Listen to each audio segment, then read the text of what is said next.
Hi welcome to Tejaswi edits 95 days of editing ఛాలెంజ్లో ఈరోజు day 85. ఈరోజు వీడియోలో కస్టమ్ యానిమేటెడ్ సర్కిల్ను ఎలా క్రియేట్ చేయాలో చూద్దాం. సో దానికోసం ఫ్యూజన్ పేజ్లో ఫస్ట్ నేను బ్యాక్గ్రౌండ్ నోడ్ని తీసుకుంటున్నా అండ్ బ్యాక్గ్రౌండ్ నోడ్ని సెలెక్ట్ చేసి ఆల్ఫా వాల్యూని 0కి సెట్ చేస్తున్నా. నెక్స్ట్ ఈ బ్యాక్గ్రౌండ్ నోడ్కి పెయింట్ నోడ్ని యాడ్ చేస్తున్నా. ఓకే, అండ్ పెయింట్ నోడ్ని సెలెక్ట్ చేసి ఇక్కడ స్ట్రోక్ని సెలెక్ట్ చేసుకోవాలి. నెక్స్ట్ ఇన్స్పెక్టర్లో స్ట్రోక్ కంట్రోల్స్లో స్ట్రోక్ యానిమేషన్ వచ్చేసి రైట్ ఆన్ సెలెక్ట్ చేయాలి. నెక్స్ట్ దాని డ్యూరేషన్ వచ్చేసి 30కి సెట్ చేస్తున్నా. సో ఇప్పుడు డ్రా చేస్తున్నా. ఓకే, సో ఇప్పుడు ఒకసారి ప్లే చేస్తే okay, not only circle shape మనం ఏదైనా డ్రా చేసుకోవచ్చు. ఫర్ ఎగ్జాంపుల్ నేను ఇట్లా యారో మార్క్ని సెట్ చేస్తున్నా. సో ఇక్కడ నుంచి ప్లే చేసినప్పుడు మనకి ఓకే.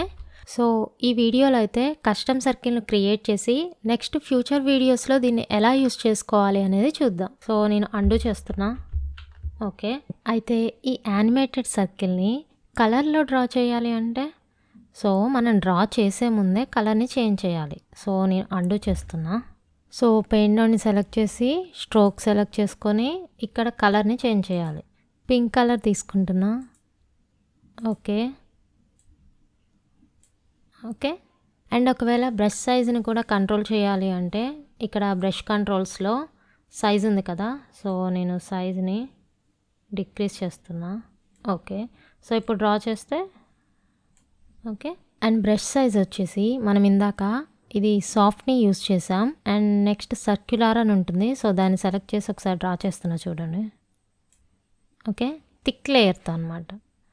నెక్స్ట్ ఇక్కడ ఇమేజ్ అని ఉంది కదా, సో దాన్ని క్లిక్ చేయండి. ఇక్కడ మనకి క్లిప్ అనే ఆప్షన్ ఉంటుంది. అంటే మనం ఇప్పుడు సర్కిల్ డ్రా చేస్తాం కదా, ఇక్కడ నార్మల్గా ఒక కలర్ వచ్చింది కదా, అలా కాకుండా ఇమేజ్ని మనం మనకు కావాల్సిన షేప్లో ప్లేస్ చేయొచ్చు అనమాట. ఫర్ ఎగ్జాంపుల్ నేను బ్రౌజ్ చేస్తున్నా ఒక పిక్చర్ని. Okay, open. ఇప్పుడు ఇక్కడ నేను డ్రా చేస్తున్నా సర్కిల్ని. సో ఇలా నేను దూరం ప్లేస్ చేసా. అలా కాదు అంటే మీరు ఇలా కూడా సర్కిల్ చేసుకోవచ్చు, లేదా దగ్గరికి ఇలా. సో ఇలా మీ ఇష్టం అనమాట. ఇలా ఇమేజ్తో కూడా షేప్ని మనం క్రియేట్ చేయొచ్చు. నెక్స్ట్ పిక్సెల్ అంటే నథింగ్ బట్ చాలా పల్చటి లైన్ అనమాట, చూడండి.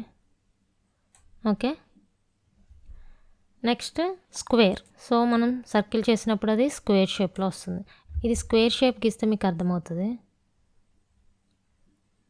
ఓకే, సో ఇలా మనం యానిమేటెడ్ షేప్స్ని చాలా వేస్లో క్రియేట్ చేసుకోవచ్చు. అండ్ దీన్ని సేవ్ చేస్తున్నా, డెలివర్ పేజ్, అండ్ దానికి నేమ్ యానిమేటెడ్ సర్కిల్ అని ఇస్తాను. లొకేషన్ డెస్క్టాప్ సెలెక్ట్ చేస్తున్నా and format QuickTime. Codec వచ్చేసి DN/HD and export alpha tick చేయాలి. Okay, add to render queue, render all. So ఇది ఎక్స్పోర్ట్ అయింది. నెక్స్ట్ ఇప్పుడు ఇంకో వీడియోలో దీన్ని ఎలా యూస్ చేయాలో చూద్దాం. ఎడిట్ పేజ్లోకి వెళ్తున్నా. నేను ఒక క్లిప్ తీసుకుంటాను. ఓపెన్. సో ఇప్పుడు ఈ ఏరియాలో హలో ఉంది కదా, యానిమేట్ చేస్తూ చూపించాలి. సో ఆ ఏరియా దగ్గర ప్లే హెడ్ని ప్లేస్ చేసి ఫస్ట్ ఇంపోర్ట్ చేసుకుందాం. Import media, animated circle, open. So దీన్ని ఇక్కడ ప్లేస్ చేస్తున్నా.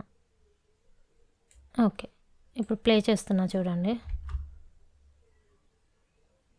అయితే సర్కిల్ అనేది దీనికి ఓవర్ రైట్ అవుతుంది కదా, సో దాని సైజుని ఇంక్రీజ్ కూడా చేసుకోవచ్చు. ఆ క్లిప్ని సెలెక్ట్ చేసి జూమ్ చేస్తున్నా అండ్ పొజిషన్ కొంచెం టాప్కి. ఓకే, సో ఇప్పుడు ఒకసారి ప్లే చేద్దాం. ఓకే, సో అలా యానిమేటెడ్ సర్కిల్ని క్రియేట్ చేసి నెక్స్ట్ వీడియోస్లో మనం వాటిని యూస్ చేసుకోవచ్చు.